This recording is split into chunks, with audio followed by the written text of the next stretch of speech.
بسم اللہ الرحمن الرحیم۔ السلام علیکم ناظرین۔ حضرت زینب سلام اللہ علیہا حضرت امام علی علیہ السلام اور حضرت فاطمۃ الزہرا کی بیٹی ہیں۔ حضرت زینب کے شوہر عبداللہ بن جعفر تھے۔ احادیث کے مطابق حضرت زینب کا نام پیغمبر اسلام صلی اللہ علیہ وآلہ وسلم نے انتخاب کیا۔ امیر المومنین حضرت علی رضی اللہ تعالیٰ عنہ کے دور خلافت میں آپ کوفہ میں خواتین کے لیے تفسیر قرآن کا درس دیتی تھیں۔ واقعہ کربلا میں آپ اپنے بھائی امام حسین علیہ السلام کے ساتھ موجود تھیں۔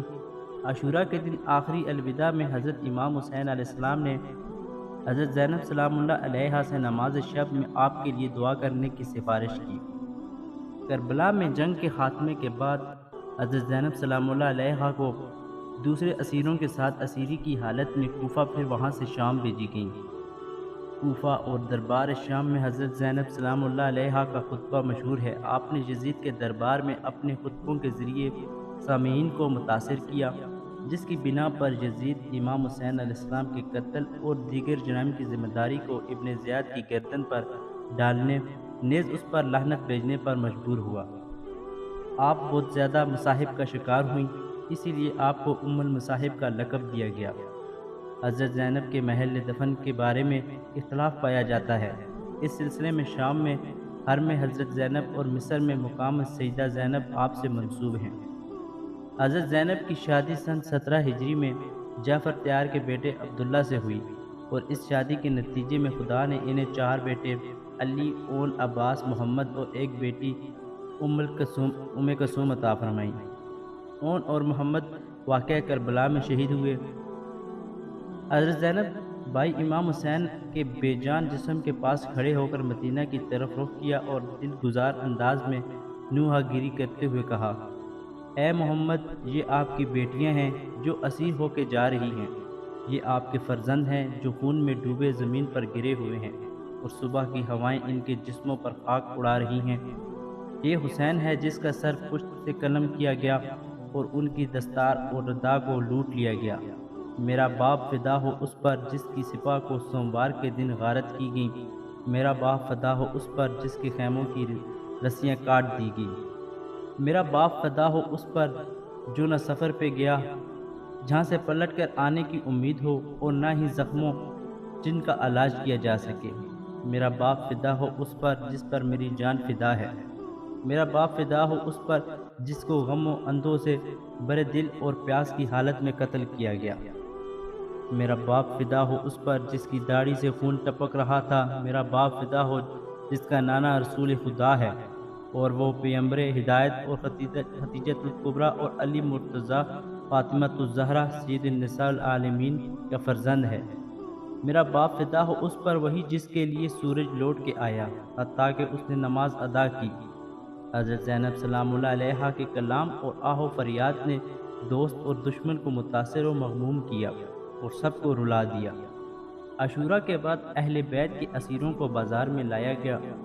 کوفہ میں زینب بنت علی نے ایک اثر انداز خطبہ دیا جس نے لوگوں پر بہت زیادہ اپنا اثر چھوڑا۔ بشر بن حزیم ازدی حضرت زینب سلام اللہ علیہا کے خطبے کے بارے میں کہتے ہیں: اس دن میں زینب بنت علی کو دیکھ رہا تھا، خدا کی قسم میں نے کسی کو خطابت میں ان کی طرح فصیح و بلیغ نہیں دیکھا۔ گویا امیر المومنین علی بن ابی طالب کی زبان سے بول رہی تھی۔ آپ نے لوگوں سے مخاطب ہو کر ایک غضبناک لہجے میں فرمایا: خاموش ہو جاؤ، تو نہ صرف لوگوں کا وہ ہجوم خاموش ہوا بلکہ اونٹوں کی گردن بھی بندھی گھنٹیوں کی آواز آنا بھی بند ہو گئی۔ حضرت زینب سلام اللہ علیہا کا خطاب اختتام پذیر ہوا، لیکن اس خطبے نے کوفہ میں ایک ہیجانی کیفیت پیدا کر دی اور لوگوں کی نفسیاتی کیفیت بدل گئی تھی۔ راوی کہتا ہے کہ علی کی بیٹی کے خطبے نے کوفیوں کو حیرت زدہ کر دیا تھا اور لوگ حیرت سے انگشت بندان تھے۔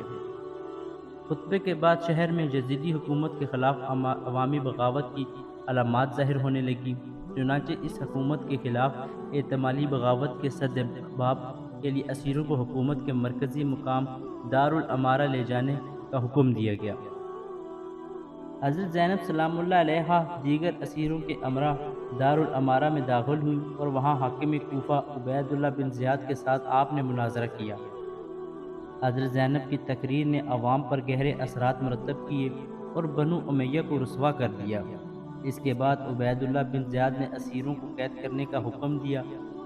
کوفہ اور دارالعمارہ میں حضرت زینب کے خطاب، امام سجاد، ام کلثوم اور فاطمہ بنت حسین کی گفتگو، عبداللہ بن عفیف ازدی اور زید بن ارقم کے اعتراضات نے کوفہ کے عوام میں جرأت پیدا کر دی۔ یوں ظالم حکمران کے خلاف قیام کا راستہ ہموار ہوا، کیونکہ کوفہ والے حضرت زینب کا خطبہ سننے کے بعد نادم و پشیمان ہو گئے اور خاندان عصمت و طہارت کے قتل کا بدنما داغ جو ان کی پیشانی پر کلنک کا ٹیکا بن گیا تھا، اس کو مٹانے کے لیے کسی راہ حل تلاش کرنے لگے۔ جو ایک نے جوش و جذبے کے ساتھ آخرکار مختار کی قیادت میں خون حسین بن علی کے انتقام کے لیے قیام کیا۔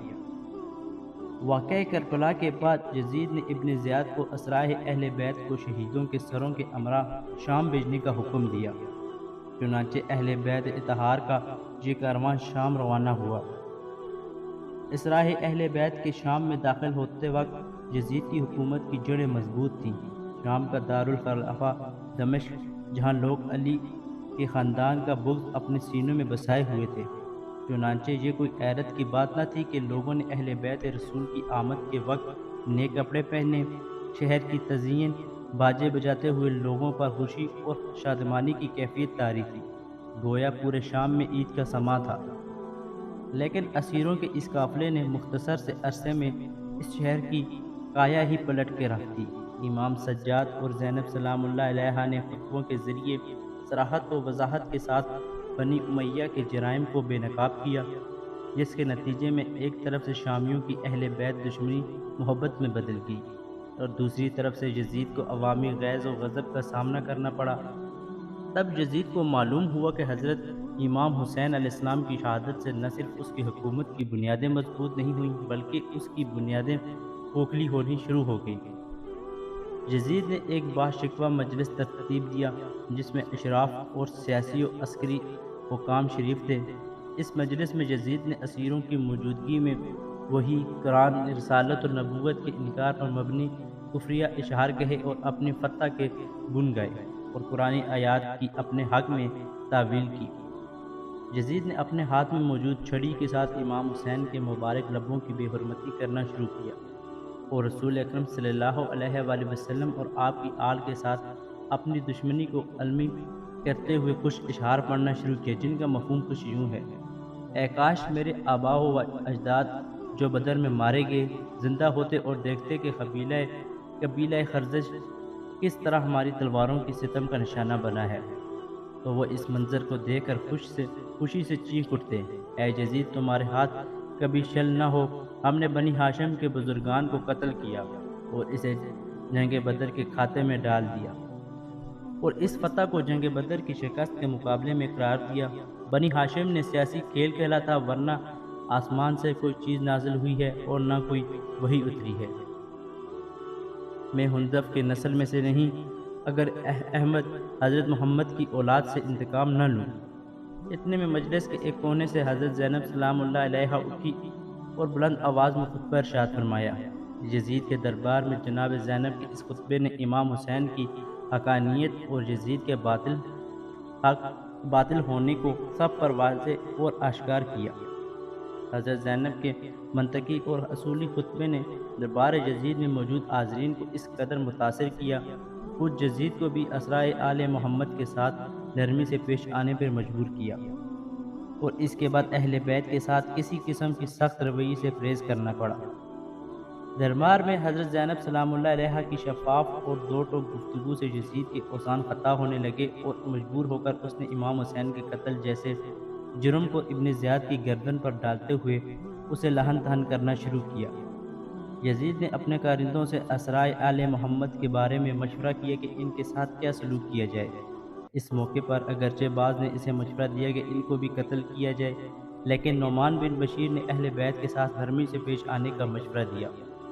اسی تناظر میں یزید نے اسرائے اہل بیت کو شام میں کچھ ایام عزاداری کرنے کی اجازت دے دی۔ بنی امیہ کی خواتین من جملہ ہند یزید کی بیوی شام کے حرامے میں اہل بیت سے ملاقات کے لیے گئیں اور رسول کی بیٹیوں کے ہاتھ پاؤں چومتی اور ان کے ساتھ گریہ و زاری میں شریک ہوئیں۔ 3 دن تک قرابۂ شام میں حضرت زینب سلام اللہ علیہا نے اپنے بھائی پر ماتم کیا۔ آخرکار اسرائے اہل بیت کو عزت و احترام کے ساتھ مدینہ پہنچایا گیا۔ ناظرین، اسی امید کے ساتھ کہ آپ کو ہماری ویڈیو پسند آئی ہوگی۔ اگر آپ کو ہماری ویڈیو پسند آئی تو ہمارے چینل کو سبسکرائب کرنا مت بھولیے۔ ملتے ہیں ایک نئی تحقیقی اور معلوماتی ویڈیو کے ساتھ۔ خدا ہم سب کا حامی و ناصر ہو۔ خدا حافظ۔